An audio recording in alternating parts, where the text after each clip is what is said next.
Morning everyone. Today we'll discuss some simple topics of electrochemistry. The first topic or the first point is cell potential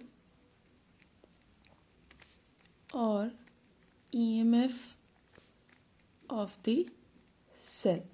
Now what do you mean by cell potential or EMF of the cell? Now we know that in Daniell cell we have two different beakers. In first beaker, zinc rod is dipped in ZnSO4 solution, and in second beaker, copper rod is dipped in CuSO4 solution. Both the electrodes are connected by voltmeter and both the solutions are connected by salt bridge.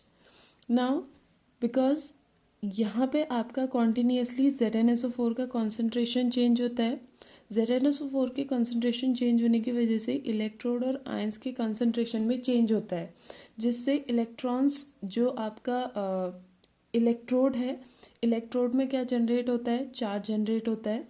And because ये oxidation है, यहाँ पे oxidation हो रहा है यानी electron lose हो रहा है, तो यहाँ पे नेगेटिव चार्ज होता है और यहाँ पे क्या होता है हमारा positive charge. So negative and positive charge की वजह से यहाँ पे एक पोटेंशियल डिफरेंस क्रिएट होता है, और जिस पोटेंशियल डिफरेंस के क्रिएट होने की वजह से हमारा क्या मूव करता है, इलेक्ट्रॉन्स, और इलेक्ट्रॉन्स के अपोजिट डायरेक्शन में हमारा क्या मूव करता है, करंट. नाउ यहाँ पे बिकॉज ZnSO4 की वैल्यू कॉन्टिन्यूसली चेंज होती है, CuSO4 का कंसंट्रेशन भी कॉन्टिन्यूसली चेंज होता है, तो नेगेटिव और पॉजिटिव का जो मैग्नीट्यूड होता है वो भी कॉन्टिन्यूसली क्या होता है, चेंज होता है. तो यहाँ पे हमारा जो पोटेंशियल डिफरेंस होता है वो कॉन्टिन्यूसली क्या होता रहता है, चेंज होता रहता है. So the maximum potential difference between the two electrode is known as EMF of the cell. इन दोनों इलेक्ट्रोड्स का जो मैक्सिमम पोटेंशियल डिफरेंस होगा वो हमारा क्या कहलाएगा, EMF. The maximum potential difference between the two cell is known as EMF. Now EMF of the cell depends on three factor पे डिपेंड करता है. First of all nature of the reactant, जो आप ये रिएक्टेंट ले रहे हैं यानी जो आप ये इलेक्ट्रोड्स ले रहे हैं ये इनका नेचर कैसा है. Second concentration of the solution, जो सॉल्यूशन ले रहे हैं आप उसका कंसंट्रेशन क्या है, और third temperature. In three factors पे हमारा क्या डिपेंड करता है, EMF. यानी अगर ये तीन फैक्टर्स हमारे चेंज होंगे, जैसे अगर हमने रिएक्टेंट लिया है, अभी हमने Zn और CuSO4 लिया है, नेक्स्ट टाइम अगर हम CuSO4 के साथ AgNO3 लेंगे तो हमारा EMF चेंज हो जाएगा. ठीक है. Next concentration of the solution, suppose हमारे पास 1 मोलर ZnSO4 और 1 मोलर CuSO4 है, तब EMF अलग रहेगा. अगर हमारे पास 0.5 मोल ZnSO4 और 1 मोल CuSO4 है तब EMF चेंज होगा. थर्ड टेम्परेचर, अगर ये रिएक्शन 298 केल्विन पे है तो EMF कुछ और होगा, अगर ये 273 केल्विन पे हो रही है तो EMF कुछ और होगा. Clear. Next is electrochemical series. Next one is electrochemical series. Now what is electrochemical series? Electrochemical series is an arrangement. Basically electrochemical series is an arrangement in which different electrodes are arranged in order of their increasing value of E naught. So electrochemical series is an arrangement in which different electrodes have been arranged in order of their increasing value of E naught. This arrangement is known as electrochemical series. इस arrangement को हम क्या कहते हैं, electrochemical series कहते हैं. Now जिस electrode पे हमारा क्या हो रहा है, रिडक्शन हो रहा है, जैसे हमने अभी डेनियल सेल में देखा कि जो आपका ये वाला इलेक्ट्रोड है, इस इलेक्ट्रोड पे हमारा यानी कॉपर इलेक्ट्रोड पे हमारा क्या हो रहा है, रिडक्शन हो रहा है. तो इस इलेक्ट्रोड के जो E नॉट वैल्यू हमें मिलेगी वो वैल्यू हमारी क्या आएगी, पॉजिटिव. और जिस इलेक्ट्रोड पे हमारा क्या हो रहा है, ऑक्सीडेशन हो रहा है, उसकी जो E नॉट वैल्यू हमारी आएगी वो क्या आएगी, नेगेटिव. क्लियर? जिस इलेक्ट्रोड पे रिडक्शन हो रहा है उसकी ई नॉट वैल्यू पॉजिटिव होगी, जिस इलेक्ट्रोड पे ऑक्सीडेशन हो रहा है उसकी ई नॉट की वैल्यू हमारी क्या आएगी, नेगेटिव आएगी. Now next, what is the application of electrochemical series? now हमने क्या किया, डिफरेंट इलेक्ट्रोड्स को उसके increasing value of E not के बेसिस पे अरेंज किया. Now what is the need of this arrangement, क्यों हमने उसे अरेंज किया? सो उसके लिए हम लोग क्या पढ़ेंगे, application of electrochemical series. Now first application जो है that is to compare the relative oxidizing and reducing power. हम क्या कर सकते हैं, हम दो इलेक्ट्रोड्स के बीच की दो इलेक्ट्रोड्स में उनकी ऑक्सीडाइजिंग और रिड्यूसिंग पावर को क्या कर सकते हैं, कंपेयर कर सकते हैं. किस बेसिस पे, on the basis of their E naught value. Greater positive E naught value, greater positive E naught value means stronger oxidizing agent. अगर ई नॉट की वैल्यू पॉजिटिव है, जैसे जैसे ई नॉट की वैल्यू पॉजिटिव होती जाएगी वैसे वैसे उसका ऑक्सीडाइजिंग कैरेक्टर भी क्या होता जाएगा, इंक्रीज होता जाएगा.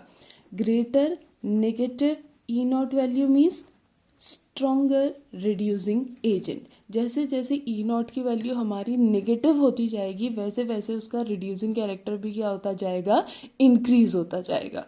सो इस बेसिस पे हम लोग दो इलेक्ट्रोड्स की ऑक्सीडाइजिंग और रिड्यूसिंग पावर को क्या कर सकते हैं, रिलेट कर सकते हैं. Second, to compare the relative activities of metal. relative activities means reactivities, so to compare the relative reactivities of metal. now E naught value जिन मेटल्स की क्या होगी, नेगेटिव होगी. It means they are more reactive than hydrogen. ठीक है, जिन metals की E naught की वैल्यू हमारी नेगेटिव होगी मीन्स वो हमारे क्या है, नेगेटिव ई नॉट वैल्यू मतलब स्ट्रॉन्गर रिड्यूसिंग एजेंट. वो दूसरे को क्या कर रहे हैं, रिड्यूस. अगर वो दूसरे को रिड्यूस कर रहे हैं तो खुद वो क्या हो रहा है, ऑक्सीडाइज्ड. और जितने इजीली मेटल ऑक्सीडाइज्ड होगा उसकी रिएक्टिविटी उतनी ही क्या होगी, फास्ट होगी. ठीक है, फॉर एग्जाम्पल अगर हम सोडियम एंड आयरन की बात करें तो सोडियम बहुत इजीली अपना इलेक्ट्रॉन लूज कर देगा एज कंपेयर टू आयरन. तो सोडियम की जो ई नॉट की वैल्यू होगी वो आयरन की कंपैरिजन में ज़्यादा नेगेटिव होगी.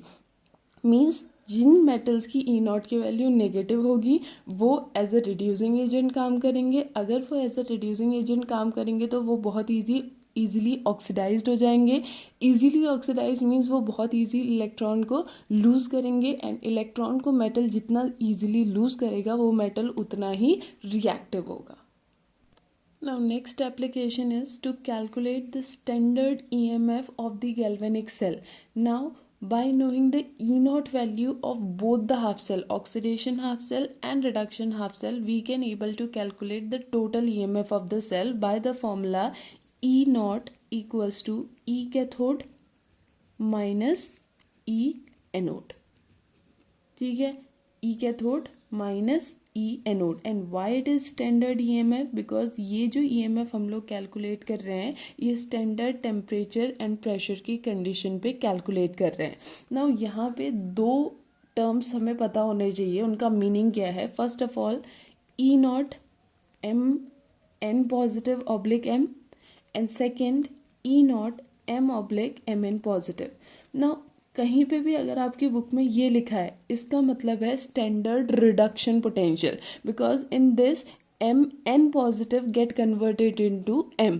एम एन पॉजिटिव कब एम में कन्वर्ट होगा, जब वो इलेक्ट्रॉन गेन करेगा. Electron gain means reduction, that's why it is standard reduction potential. And in this M get converted into M N positive. तो आपका यहाँ पे इलेक्ट्रॉन लूज हो रहा है. Electron lose means standard oxidation potential. And because हम electrochemical series को सिर्फ और सिर्फ रिडक्शन पोटेंशियल के टर्म में पढ़ते हैं, इसलिए इलेक्ट्रोकेमिकल सीरीज में आपको सिर्फ ये सिंबल मिलेगा, ये सिंबल आपको नहीं मिलेगा. Clear? Next application of electrochemical series is to predict whether a metal reacts with acid to give hydrogen gas or not.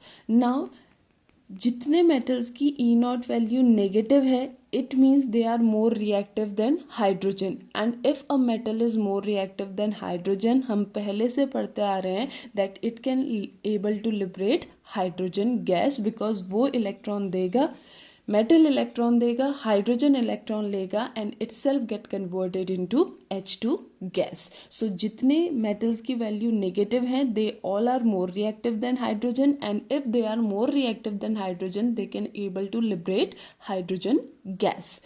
Next is to predict the spontaneity of a redox reaction. हमारी जो redox reaction हो रही है galvanic cell में, वो spontaneous है या नहीं है, ये भी हमें E0 की वैल्यू से पता चलता है.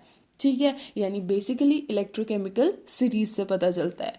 If the total EMF of the cell, जो टोटल EMF आ रहा है सेल का, if it comes positive means the reaction is spontaneous, and अगर ये E0 की वैल्यू हमारी नेगेटिव आ रही है means the reaction is non spontaneous.